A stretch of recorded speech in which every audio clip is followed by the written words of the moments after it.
Hi, good morning, everybody. Welcome back to Daily Lectures by a New Age Cosmetic White EdTech Healthcare Consultancy. I am Dr. Bobby.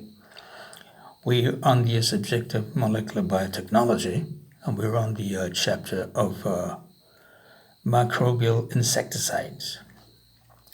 And this chapter has the following subtopics. They are insecticidal toxin of B.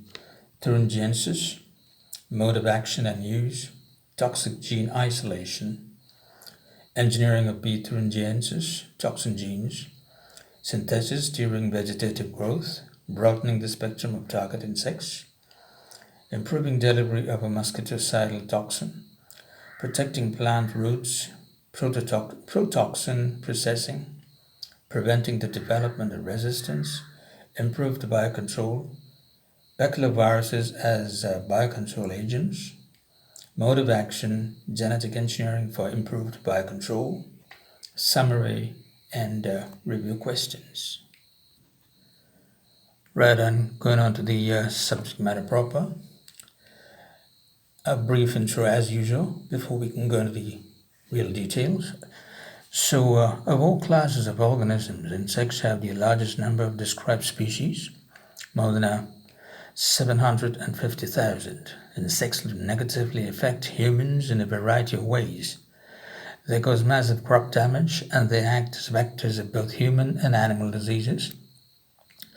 During the 1940s, a number of chemical insecticides were developed as a means of controlling the proliferation of noxious insect populations.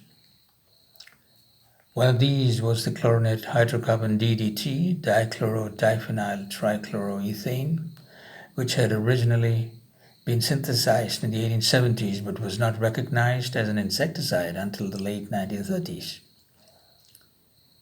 DDT proved to be exceptionally effective in killing and controlling many species of pests.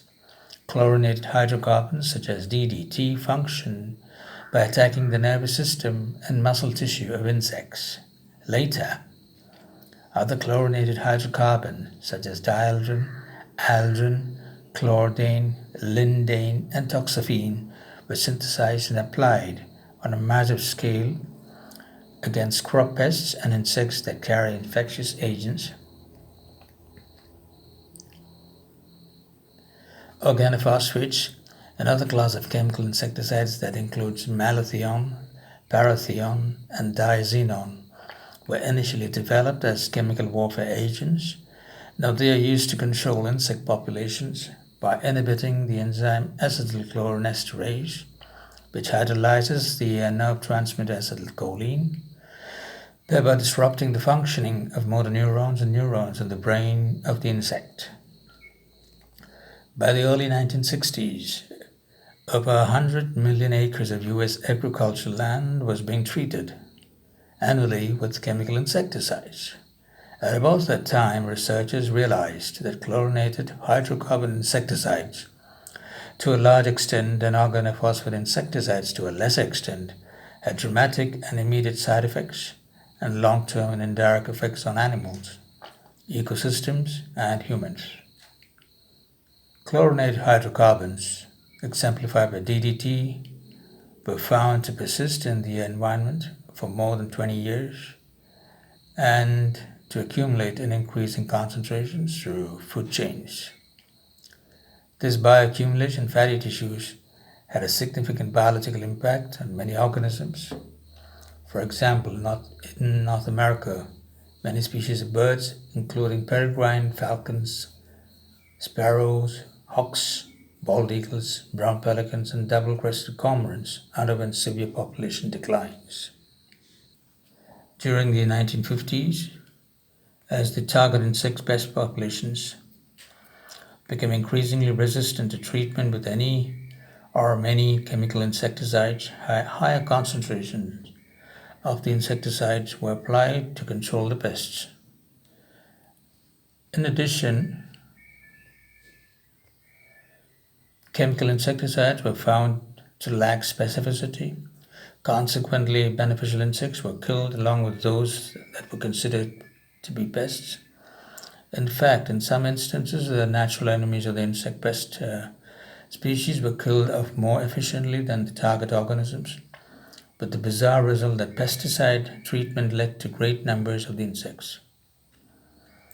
Given all the drawbacks associated with the use of chemical insecticides, alternative means of controlling harmful insects have been sought. Using insecticides that are produced naturally by either microorganisms or plants was an obvious choice. On the positive side,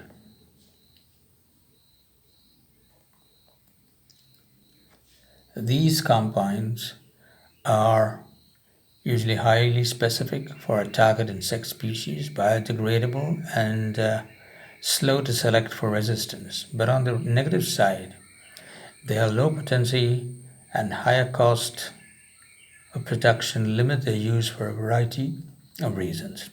Recombinant DNA technology provides an opportunity to overcome many of these negative attributes. In particular, the insecticidal activities of the bacterium Bacillus thuringiensis and insect baculovirus systems have been developed into safe, specific, and effective insecticides. The worldwide market for pesticides is enormous, currently more than $30 billion per year and growing rapidly, although biopesticides, mostly B. thuringiensis, make up only about 1% of this total. Much of the expected growth in this field is likely to involve biopesticides. Insecticidal toxin of B. thuringiensis. Mode of action and use. A microbial insecticide can be a microbially produced toxic substance that kills an insect species or an organism that has the ability to fatally infect a specific target insect. The most studied, most effective, and most often utilized microbial insecticides are the toxins synthesized by B. thuringiensis. This bacterium comprises a large number of strains and subspecies, each of which produces a different toxin that can kill specific insects. There are more than 150 different subspecies of B. thuringiensis. The table here shows some properties of the insecticidal toxins for various strains of B. thuringiensis. So here it shows B. thuringiensis strain or subspecies. We have Berliner, Kurtztaki, KTO-HD1, Entomocetus 6.01, Azo-Y 7.29, Azo-Y IC1, Kurtztaki HD1, Tenebryanus San Diego, Morrisoni PG14, and Israelensis. And you have the prototoxin shown here at the size of 10 kilodaltons, the target insects, and the serotype. Please take a screenshot, use them for the best of your preparations. Kindly avoid commercializing any aspect of this lecture as I continue with my lecture. This table was adapted from Lericlus et al., courtesy to them. An example, B. thuringiensis subspecies Kurtztaki is toxic to Lepidopteran larvae, including those of moths, butterflies, and skippers, cabbage worms, and spruce bollworms. Beta thuringiensis subspecies Israelensis kills Diptera, such as mosquitoes and black flies. Beta thuringiensis subspecies Tenebryanus, also known as B. thuringiensis subspecies San Diego, is effective against Coleoptera beetles, such as the potato beetle and the boll weevil. In addition, some subspecies of Beta thuringiensis produce insecticidal toxins that are directed against Hymenoptera, sawflies, wasps, bees, and ants, Orthoptera, grasshoppers, crickets, and locusts, and Malaphaica lice.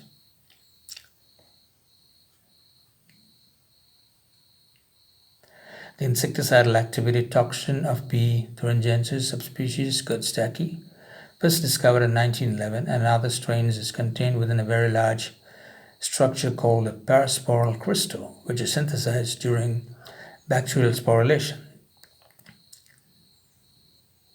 Although no significant role on behalf of the bacterium has been attributed to parasporal crystal structure, by synthesizing the crystal the bacterium is providing for its future is that a dead insect provides sufficient nutrients to allow germination of the dormant spore.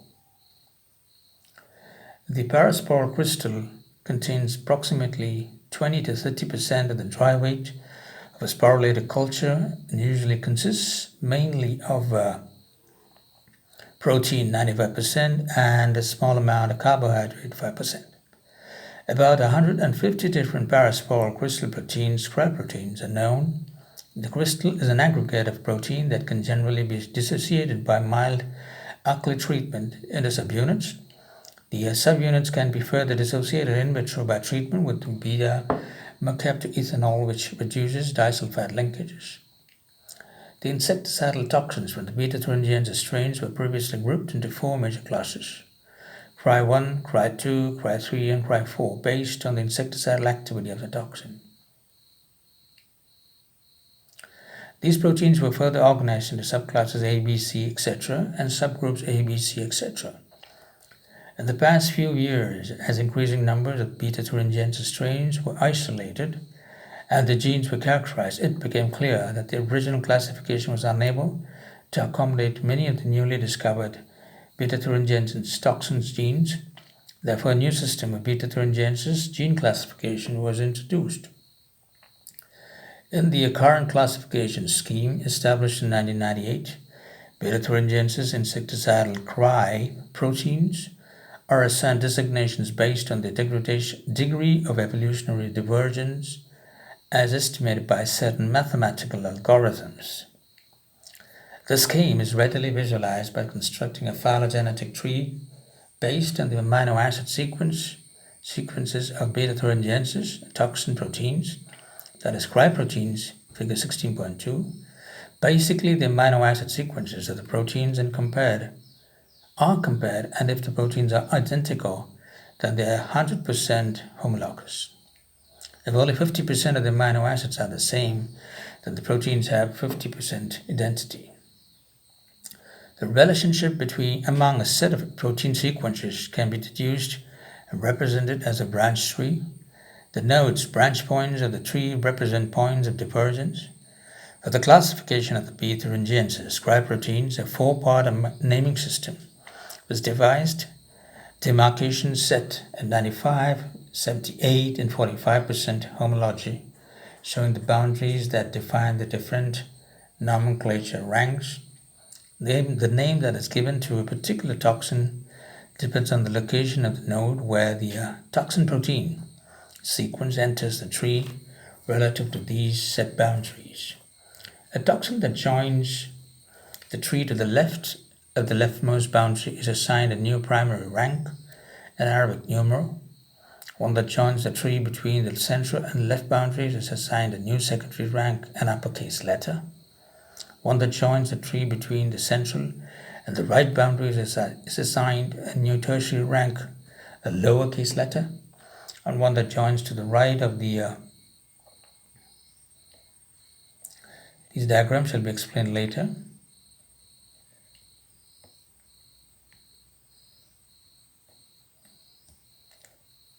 Of the rightmost boundary is assigned a new quaternary rank, an Arabic numeral. For example, KORAH proteins that are less than 45% homologous are given a number, example KORAH-1 and KORAH-7, and are assigned to the primary rank KORAH proteins that are 45 to 78% identical to proteins of the primary rank are further designated with an uppercase letter. The complete KORAH protein tree consists of the positions of all KORAH proteins. This classification system is utilized throughout this chapter, even when referring to work that was published prior to the development of the system. The parasporal crystal does not usually contain the active form of the insecticide. Rather, once the crystal has been solubilized, the protein that is released is generally a protoxin, a precursor of the active toxin, the protoxin of many of the KORAH toxins that are directed against Lepidoptera, has a molecular mass of approximately 130 kilodalton, and as shown in figure 16.1. When a paraspore crystal is ingested by a target insect, the protoxin is activated with its gut by the combination of alkaline pH 7.5 to 8 6.0, and specific digestive proteases, which convert the protoxin into an active toxin with a molecular mass of approximately 68 kilodaltons, Spigers 16.1. In its active form, the toxic protein inserts itself into the membranes of the gut epithelial cells of the insect and creates an ion channel, which leads to an excessive loss of cellular ATP. About 15 minutes after this ion channel forms, cellular metabolism ceases, the insect stops feeding within a few hours, becomes dehydrated, and eventually dies in about 2 to 5 days. Because the conversion of the protoxin to the active toxin requires both alkaline pH and the presence of specific proteases, it is extremely unlikely that non-target species such as humans and farm animals will be affected. The mode of action of B. thuringiensis toxins imposes certain constraints on its applications. To kill an insect pest, B. thuringiensis paraspore crystals must be ingested. Contact of the bacterium or the insecticidal toxin with the surface of the target organism has no effect on it. The requirement that the insecticide be ingested in part limits the susceptibility of non-target insects and other animals to the insecticide.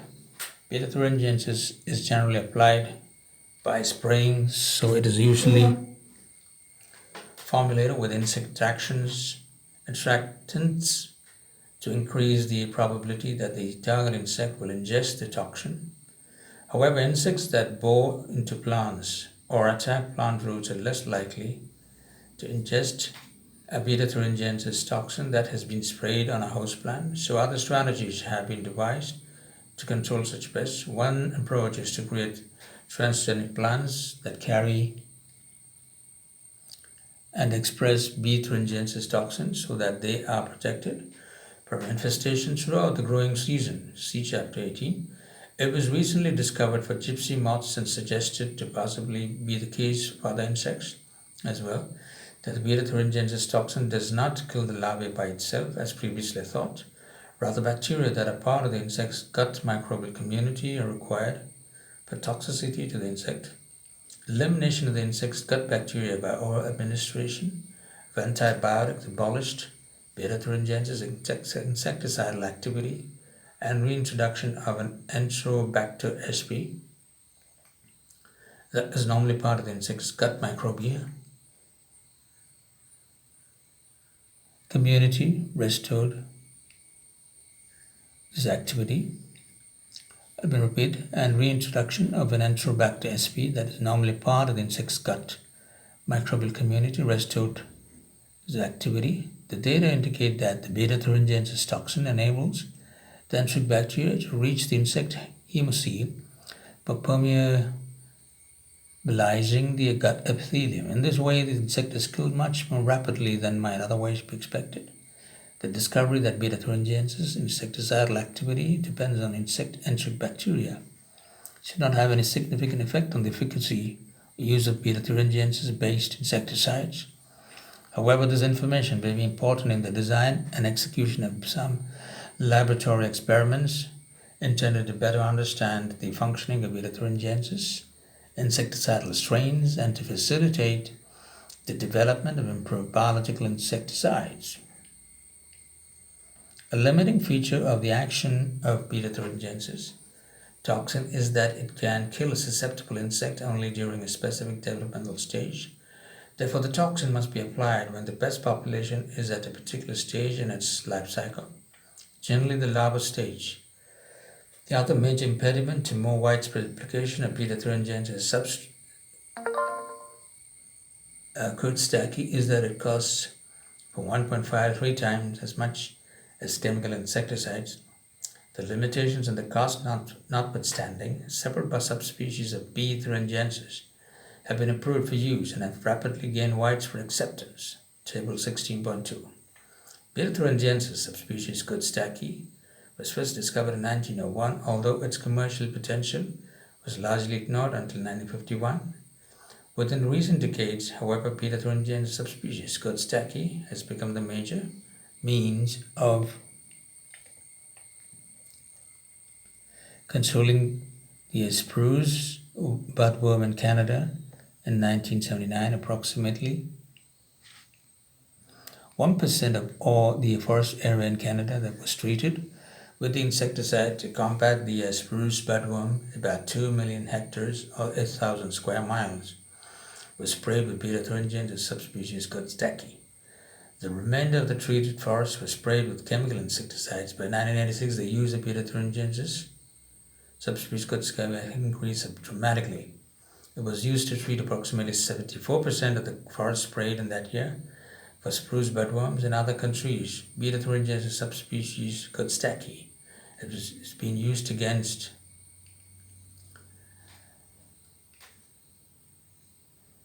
beta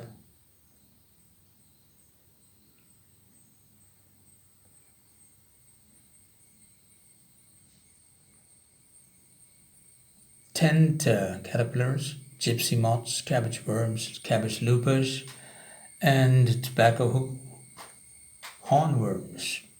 For the biological control, biocontrol of insect species, pests, beta thuringiensis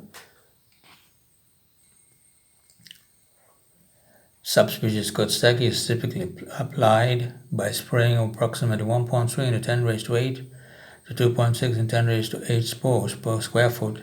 1 square foot is equivalent to 0.093 square meters of the target area. Administration of the spores is timed to coincide with the peak of the larval population of the target organism because the parasporal crystals, being sensitive to sunlight, are short-lived in the environment. Under simulated conditions, sunlight degrades over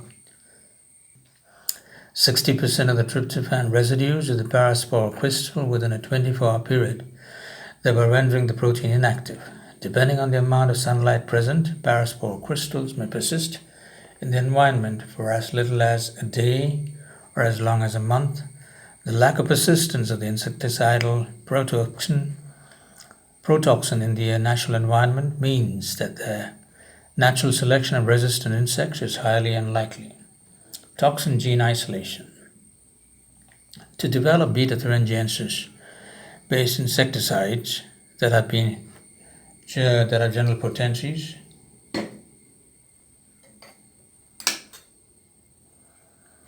and broader host ranges, it is necessary to isolate and characterize the protoxin genes. For the initial isolation of the insecticidal protoxin genes, the first step was to determine whether the toxin genes are located on a plasmid or on the chromosomal DNA. To test for plasmid-borne toxin genes, the source B. thuringiensis strain was conjugated with a strain that lacks insecticidal activity. If the latter strain acquired the ability to synthesize the insecticidal toxin, then the toxin genes was most likely present on a plasmid because the transfer of chromosomal DNA during conjugation is a rare event.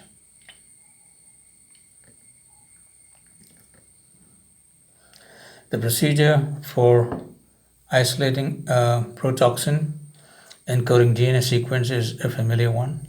Beta thuringiensis cells are grown in laboratory culture and lysed.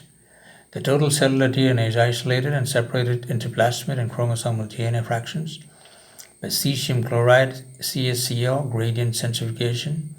When the protoxin gene is part of the genome, a clone bank is constructed from the chromosomal DNA. When the toxin gene is plasmid encoded, the plasmid DNA can be further fractionated by sucrose gradient centrifugation, which separates different plasmids according to their sizes and enriches for the DNA that serves as the starting material for the isolation of a protoxin gene or genes.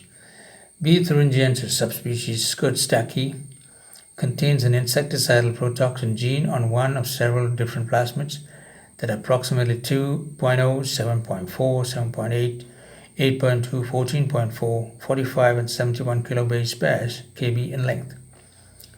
To determine which B. thuringiensis subspecies Godstacki plasmid carries the protoxin, following sucrose gradient centrifugation, the plasmid DNA sample is divided into 3 fractions that contain, respectively, the small 2.0 kilobase pair, medium-sized,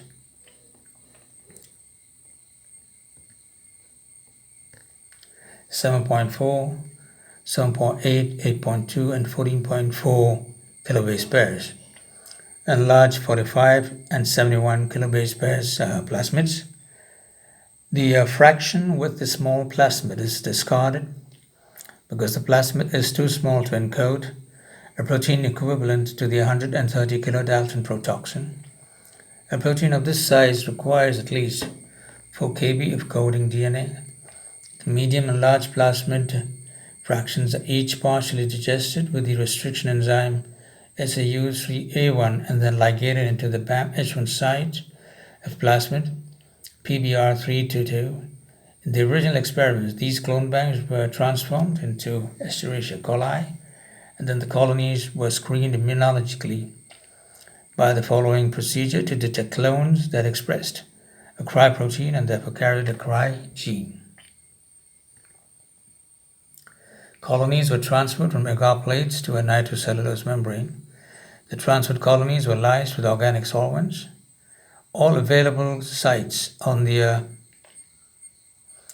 membrane to which primary and secondary antibodies could potentially bind non-specifically were blocked by treating the membrane with bovine serum albumin, which bound the non-specific sites and prevented antibodies from binding to those sites. The bovine serum albumin-treated membranes were treated with rabbit antiserum that contained antibodies against insecticidal toxin. The antibodies bound only to the insecticidal toxin and not to any non-specific sites on the membrane.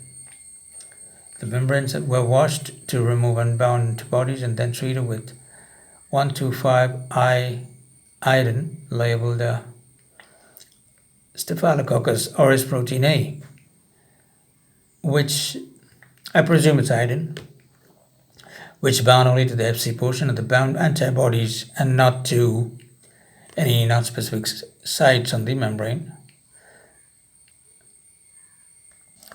Spots on the membrane corresponding to colonies that actively synthesize the insecticidal toxin were visualized by autoradiography. The isolated protoxin gene was then used as a DNA hybridization probe to localize the KORAH gene to the 71 kilobase pair plasmid of B. thuringiensis subspecies Kutstaki. Similar cloning and screening procedures have been used to isolate other beta thuringiensis toxin genes. However, given the current knowledge regarding sequence similarity among B. thuringiensis protoxin genes, by cloning and screening of these genes are more easily achieved by using polymerase chain reaction (PCR) and DNA hybridization techniques. Engineering of beta thuringiensis toxin genes. Once the isolation and sequencing of toxin genes were accomplished, the complete amino acid sequence was determined. Comparisons of amino acid sequences from other beta thuringiensis toxin proteins showed that a common toxin domain exists in these strains. Moreover, a subcloned segment of the complete protein coding sequence produced a truncated protein that retained all full insecticidal activity. Thus, the intact protoxin gene, a portion of one or a chemically synthesized coding sequence, can be used for further genetic manipulation. Synthesis during vegetative growth. Under normal conditions, most beta thuringiensis protoxin proteins are synthesized only during the sporulation phase of growth. In other words, only a portion of the growth cycle of the organism is devoted to paraspore, crystal production. It might therefore be advantageous in terms of increased yield and decreased production time to have the toxin gene transcribed and translated during vegetative growth. Furthermore, production of the insecticide toxin during vegetative growth would permit the toxin to be synthesized by a continuous fermentation process, potentially significantly decreasing the cost of producing it. Continuous fermentations are carried out with a smaller scale and therefore less expensive bioreactors and downstream processing equipment than conventional batch fermentations. During the sporulation of beta thuringiensis, a specific transcription initiation factor, sigma factor, interacts with the promoters of genes that are active only within the phase of the bacterial life cycle. This factor turns on the transcription of the messenger RNAs, mRNAs that are unique to sporulation. In fact, when a beta thuringiensis toxin gene with its sporulation specific promoter was cloned and expressed in Bacillus subtilis, Bacillus megatherium, or beta thuringiensis. B thuringiensis, that is Bacillus thuringiensis. Gene transcription occurred only during sporulation. Thus, to express the beta thuringiensis insecticidal toxin during vegetative growth, it is necessary to place the toxins producing genes under the control of a promoter that is active during vegetative growth. When a DNA fragment containing a toxin gene that lacked its native promoter was cloned into a plasmid under the control of a continuously active constitutive promoter for a tetracycline resistance gene that had been originally isolated from a Bacillus cereus plasmid and reintroduced into beta thuringiensis, active protein, toxin protein was produced continuously throughout the growth cycle, including both the vegetative and sporulation phases. In addition, when the construct was used to transform a sporulated defective mutant of B. thuringiensis, toxin synthesis occurred in the absence of sporulation. Under these conditions, toxin synthesis is more efficient than in wild-type cells, that is, the final yielded protein is greater in the transformed cells, and less time and substrate are required to produce the toxin. A refinement of this system might entail integration of this vegetatively expressed toxin gene into the chromosomal DNA of the sporulation defective B. thuringiensis host. This manipulation would ensure that the insecticidal toxin gene is not lost because of plasmid instability during a continuous fermentation process.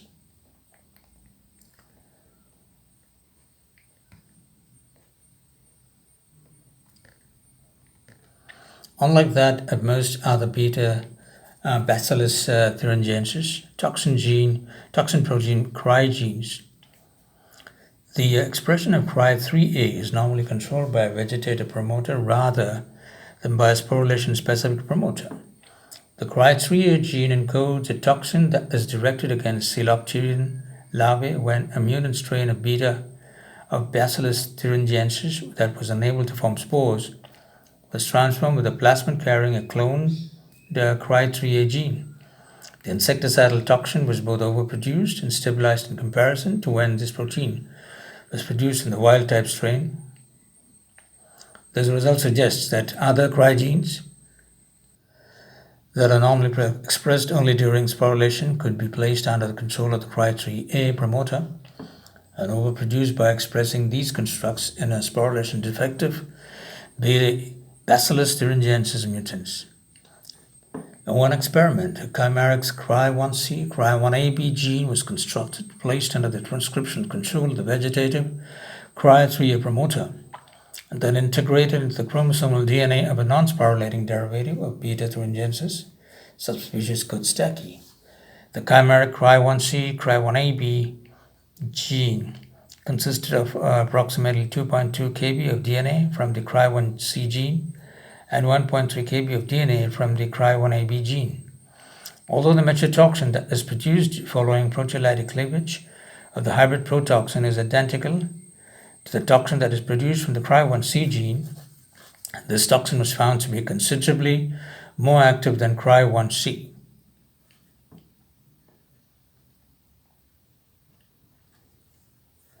Thus, depending upon the insect tested, KORAH1C, KORAH1AB was 3 to 334 times more active than KORAH1C.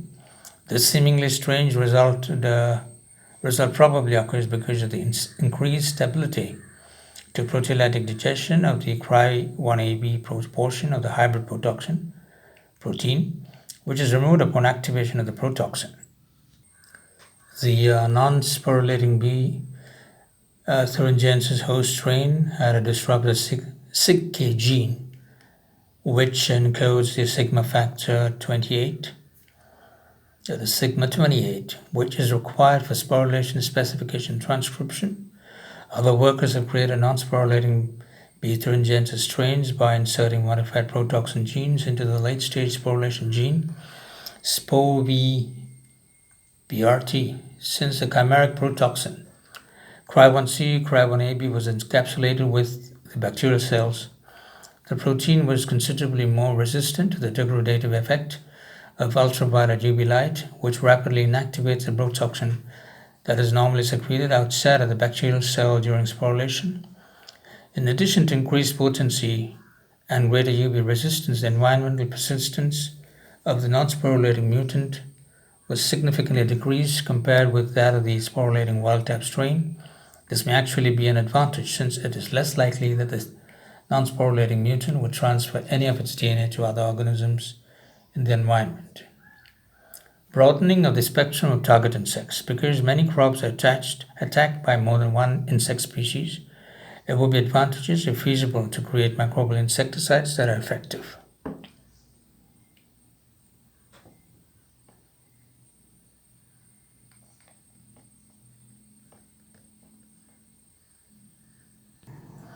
Against a broad spectrum of target insects, such a broad specificity molecule could be obtained one by transferring the gene for a particular toxin, example one against diphtheria, into B. thuringiensis strain that normally synthesizes a different species specific toxin, example one against Coleoptera, two by fusing portions of two different species specific toxin genes to one another so that a unique dual acting toxin, hybrid toxin, is produced, or B, by modifying the portion of the insecticidal toxin that is responsible for binding to insect gut epithelial cell receptors. Transferring trigenes. To test whether the spectrum of target insect pests could be widened, the insecticidal toxin genes from B.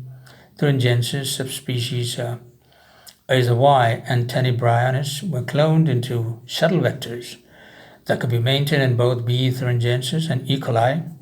These genetic constructs were then introduced by electroporation into B. thuringiensis subspecies Coorah-BIOTECH, Israelensis, and tenebrionis, and all the transformed strains were tested for toxicity to 3 insect species, different species.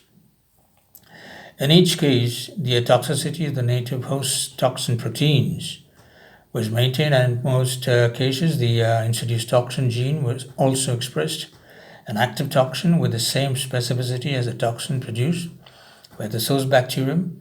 In addition, and surprisingly, when the beta thuringiensis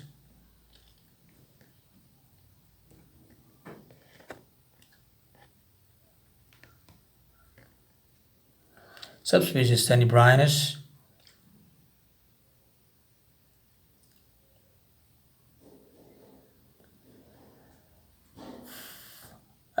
was introduced, tenebrionis toxin gene was introduced into B. thuringiensis subspecies Israelensis. The resultant transformant was somewhat toxic to Pieris brassicae, the cabbage white butterfly, against which neither of the gene production alone has insecticidal activity. In many instances, introduced plasma vectors carrying isolated KORAH genes were unstable, beta thuringiensis, often in the absence of selective pressure, or a portion of these plasmids are lost. The problem of plasmid instability with the introduced genes was overcome by integrating cloned KORAH genes into the chromosomal DNA of the host cell. One group of researchers attempted to broaden the insect specificity of a strain of B. thuringiensis subspecies Coorah-BIOTECH, which normally carries 5 different insecticidal toxin genes, KORAH-1A, A, AB, AC, and AA, and KORAH-2AA and KORAH-2AB. While the products of these KORAH genes were active against a variety of lepidopteran species, they are not effective against Spodoptera spp. Therefore, a KORAH-1C gene, which is normally found only in B. thuringiensis subspecies AIIMS and Entomosides, was introduced into the chromosomal DNA of the B. thuringiensis subspecies Coorah-BIOTECH host strain. The transformed B. thuringiensis subspecies Coorah-BIOTECH strain showed a 6-fold increase in its ability to kill Spodoptera exigua beet armyworm larvae. Modifying the loop regions of domain 2, the toxin moiety of many KORAH proteins is composed of 3 separate domains. Domain 2 is involved in the specific binding of the toxin to proteins receptions that are found on the surfaces of insect midgut. Epithelial cells, although domain 3 may also play a role in receptor binding. Following binding, a portion of domain 1 in the terminal region of the toxin inserts into the membrane. It is believed that the interaction of portions of the domain 1 from several toxin molecules interact to make up the pore. Domain 3, which is located at the C-terminal end of the toxin molecule, is also thought to be involved in pore function. Modification of KORAH genes to increase the binding of the KORAH protein to receptors generally leads to an increase in insecticide activity, and in particular, modifications of domain 2 is an effective means of increasing KORAH toxicity to particular insects. In one series of experiments, researchers modified the insect specificity of KORAH-19AA. This was done by directed mutagenesis of the KORAH-19AA gene, replacing a nucleotide sequence that encoded the amino acid SIR, as shown here in loop 1 of domain 2, with a sequence encoding of this sequence, and deleting a sequence in loop 2 encoding this amino acid. The decisions regarding which sequences to alter were based on computer models comparing the three-dimensional structure of KORAH-19AA with the structure of KORAH-4BAA. These changes, alterations of both loop 1 and loop 2 were required, yielded a modified KORAH-19AA protein whose insecticidal activity against the mosquito Aedes aegypti was increased more than 42,000-fold, while its activity against other insects was essentially unchanged. This work suggests that it may be possible to rationally engineer various KORAH toxins to have desired activities by manipulating specific amino acid sequences with the protein loops. However, even if the genetic manipulation is successful and design engineered KORAH proteins are attainable, it remains to be seen whether the general public and the regulatory authorities in various countries will embrace this technology, which would include releasing genetically manipulated bacteria into the environment. Improving delivery of a mosquitocidal toxin. The Bacillus thuringiensis subspecies israelensis insecticidal protein is highly toxic when ingested by mosquito larvae. Since 1982, it's been used successfully worldwide to control mosquitoes and black flies. However, the parasporal crystal of this species sinks rapidly after it is sprayed on water, which effectively removes it from the feeding area of mosquito larvae and dramatically decreases its efficacy as a mosquiticide. To overcome the shortcomings, several approaches have been attempted. Currently, B. thuringiensis subspecies israelensis insecticidal protein is available in granules or as slow-release rings or briquettes which float on the surface of water. Another solution is to introduce the insecticidal toxin gene into organisms that are common food sources for mosquito larvae. Good candidate organisms for this purpose include Syncochitis. Did I read that right? Excuse me. Syncochitis, Synchocystis, and Syncococcus, which are photosynthetic cyanobacteria that proliferate near the water surface where there is sufficient light for their growth and where mosquito larvae are normally are found. Another organism with the potential to be a host for the expression of foreign insecticides toxin genes is Caulobacter crescentus, an aquatic bacterium that generally is widely distributed throughout aquatic environments where mosquito larvae feed. The toxin gene from Beauveria subspecies israelensis was introduced into and expressed in these organisms. In laboratory trials, the insecticidal toxin that was produced by either transformed cyanobacteria or C. crescentus was toxic to mosquito larvae. However, in field trials, transformed cyanobacteria or C. crescentus expressing B. thuringiensis insecticidal toxin genes had poor viability, and the clone genes were expressed at a low level.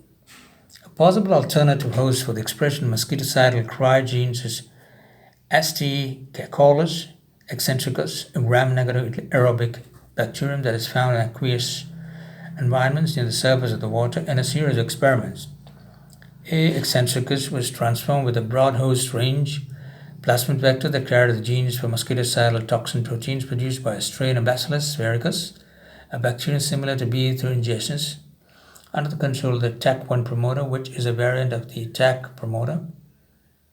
This transform and produced insecticidal toxin proteins of 51 and 42 kilodaltons, was almost as toxic to Anopheles and Culex mosquito larvae as the naturally occurring high toxicity strains of B. sphaericus.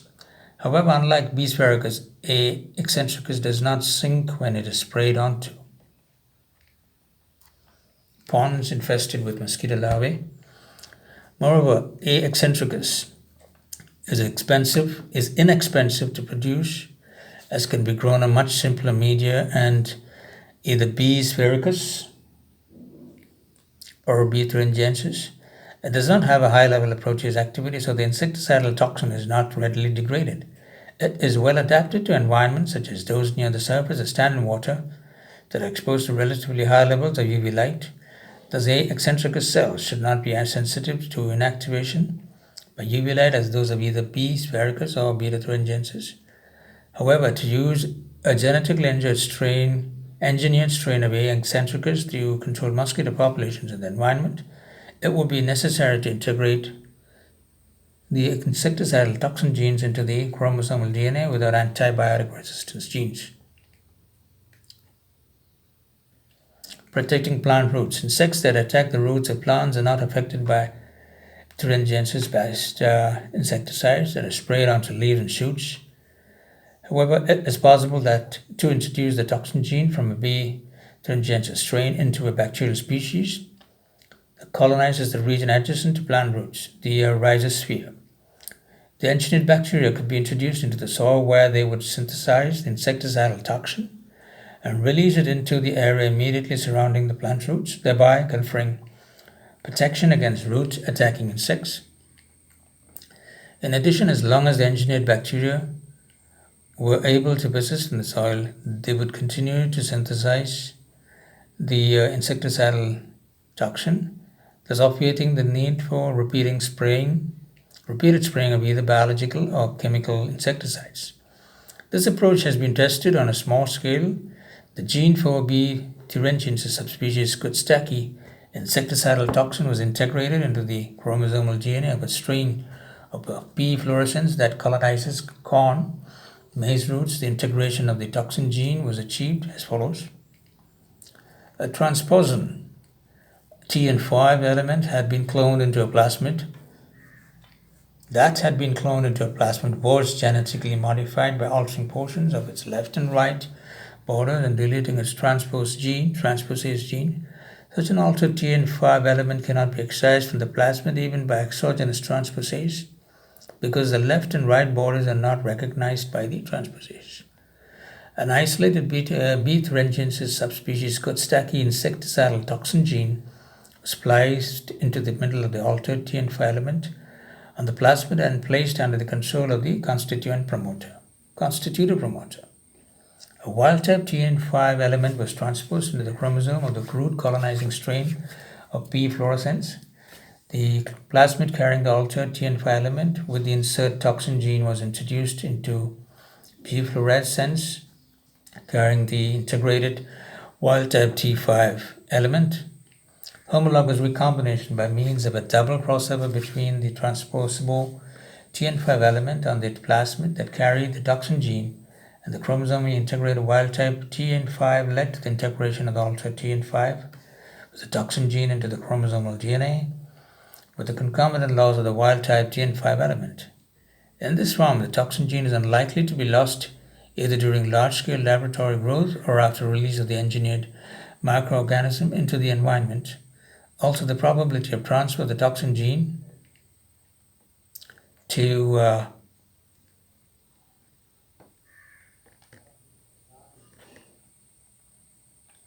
other microorganisms in the environment is very low. Laboratory trials showed that the engineered P. fluorescens was toxic to tobacco hornworm larvae. However, the ability of this genetically manipulated microorganism to minimize root damage from insect predation remains to be tested in the greenhouse and in open field trials.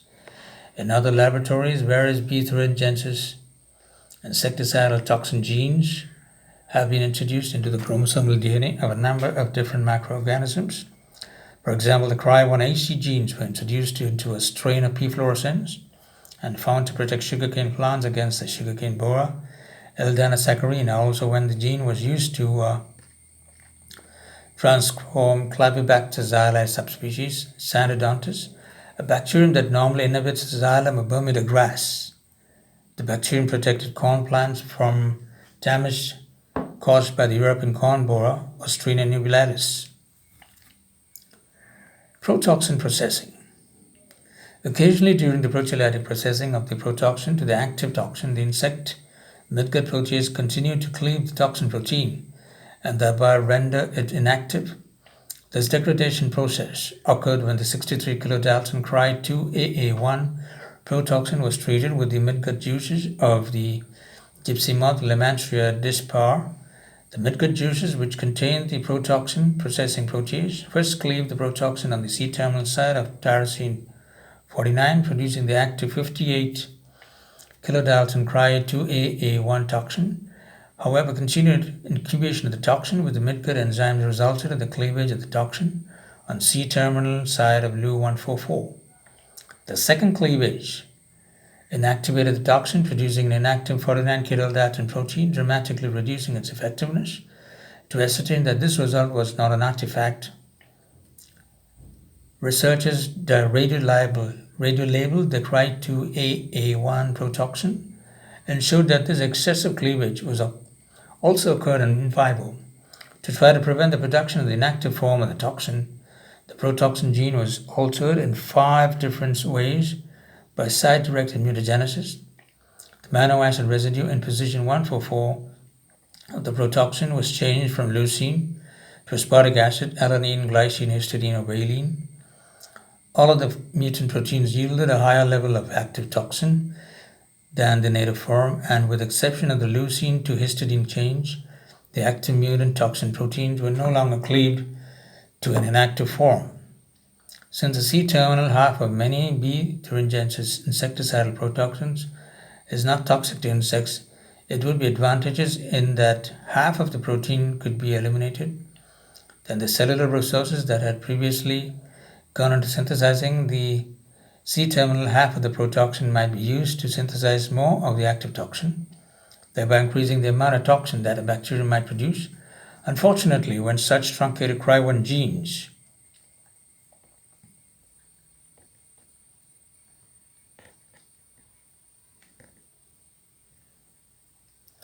were expressed in thuringiensis, the toxin yields were low and crystals did not form.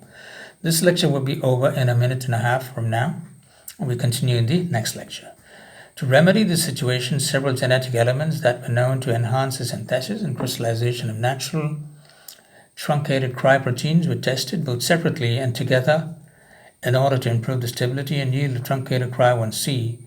The construct that significantly increased both stability and yield of truncated Cry1C protein, with the truncated protein now forming crystals within sporulated cells, contained a number of different genetic elements, including the gene for a 20 kilodalton chaperone-like protein and a 29 kilodalton protein that facilitated protoxin crystal formation. Preventing the development of resistance. When B. thuringiensis subspecies Kutsteki is used in an insecticide in a controlled environment where there is no sunlight to rapidly break down the protoxin, example when stored grain is treated to protect it against insect predation, resistant target insects develop within a few generations.